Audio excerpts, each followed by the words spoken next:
নমস্কার বন্ধুরা, নলেজ গুরু ফ্যামিলির আরও একটি ফ্রেশ ভিডিওতে আপনাদের সকলকে জানাই স্বাগত। তো আজকের এই ভিডিওটি হচ্ছে শুধুমাত্র তাদের জন্য যারা আপার প্রাইমারির ক্যান্ডিডেট রয়েছেন, এবং আজকের এই ভিডিওটি কিন্তু আপনাদের জন্য ভীষণভাবে গুরুত্বপূর্ণ। সুতরাং ভিডিওটিতে অবশ্যই শেষ পর্যন্ত সঙ্গে থাকবেন। ভবিষ্যতে আপার প্রাইমারি সংক্রান্ত যে কোনো নতুন আপডেটের জন্য অবশ্যই চ্যানেলটিকে সাবস্ক্রাইব করে নেবেন। সাবস্ক্রাইব করার জন্য নিচে লাল রঙের সাবস্ক্রাইব বাটনটি প্রেস করুন এবং সাবস্ক্রাইব হয়ে গেলে পাশে নোটিফিকেশন বেলটিকে বাজিয়ে দিন, যাতে আমি নতুন কোনো ভিডিও আপলোড করলে তার নোটিফিকেশন সবার আগে পৌঁছে আপনার কাছে। তো চলুন শুরু করা যাক।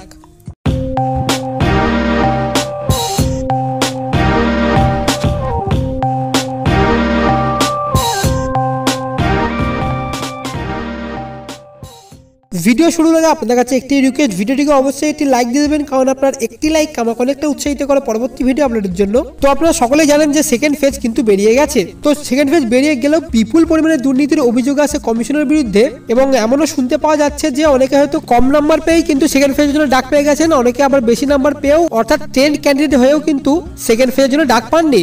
যদিও সেকেন্ড ফেজে তেমন কিছু ক্যান্ডিডেটকে ডাকা হয়নি, মোটামুটি 5-6 হাজার হয়তো ক্যান্ডিডেটকে ডাকা হয়েছে। তবুও এই 5-6 হাজারের মধ্যেই কিন্তু দুর্নীতির অভিযোগ আছে কমিশনের বিরুদ্ধে, এবং তারই মধ্যে একটি গুঞ্জন শুরু হতে আরম্ভ করেছে যে কোর্টে কেস করার ব্যাপারে। তো যারা ভাবছেন যে কোর্টে কেস করবেন তাদেরকে বলবো যে প্লিজ এটা করবেন না, কারণ আজ প্রায় 5 বছর পরে কিন্তু আপার প্রাইমারির প্রসেসটা শুরু হয়েছে, এবং এতদিন ধরেই এই ভেরিফিকেশন কোর্টে চক্কর কাটতে কাটতেই চলে গেছিল, এবং অনেক আন্দোলন করে অনেক কষ্টের পরেই কিন্তু এই ভেরিফিকেশন শুরু হয়েছে। এখন যদি আপার কোর্ট এটার উপর স্টে অর্ডার দিয়ে দেয় তাহলে কিন্তু পুরোটাই ভেস্তে যাবে। অর্থাৎ এই মুহূর্তে কোর্টে কেস করার থেকে একটু নিজেদেরকে বিরত রাখুন। আপনারা চেষ্টা করুন একটা সমবেত কোনো কিছু একটা প্ল্যানিং করার, অর্থাৎ একটা বড়সড় আন্দোলন করার, এবং সেই আন্দোলনের মুখ্য দাবি যেটা রাখবেন সেটা হচ্ছে আপনাদের এই যে সেকেন্ড ফেজের লিস্ট কিংবা ফার্স্ট ফেজের লিস্ট, এই সমস্ত লিস্টগুলো যেন কমিশন তাদের নিজস্ব ওয়েবসাইটে একদম পিডিএফ আকারে দেয়। কারণ ফার্স্ট ফেজ পর্যন্ত তো ঠিক ছিল, কারণ সেখানে আপনার নামটাও ছিল এবং আপনি ডাক পাননি সেটাও লেখা ছিল। কিন্তু সেকেন্ড ফেজ জন্য কমিশন কি করেছে, মানে পুরোপুরি একটা বিভ্রান্তিকর পরিস্থিতি সৃষ্টি করেছে, যেখানে লেখা রয়েছে হয় আপনি ডেটা ভুল দিয়েছেন নয়তো আপনি ডাক পাননি। এটা আবার কি জিনিস?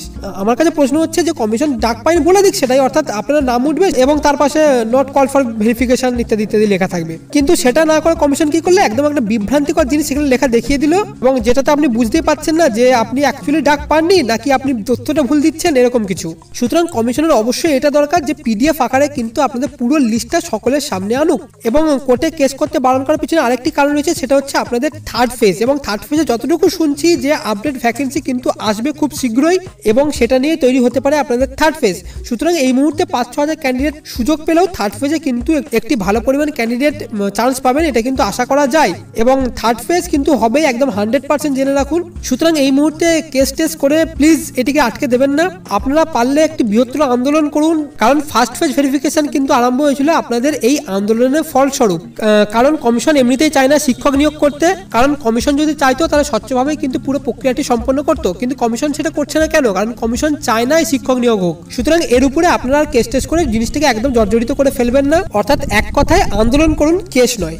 এরপরে আপনারা এই বিষয়ে কি মতামত, আপনি আমার সাথে সহমত কিনা অবশ্যই নিচে কমেন্ট বক্সে জানাবেন। ভিডিওটিকে অবশ্যই সকলের সাথে শেয়ার করে দিন, কারণ যাতে এই ভুলটা কেউ না করে। পরবর্তী ভিডিও আপডেটের জন্য অবশ্যই চ্যানেলকে সাবস্ক্রাইব করে রাখবেন। আজকে ভিডিওটিকে অবশ্যই একটি লাইক দিয়ে দেবেন। এখনকার মতো এতটুকুই। Have a nice day.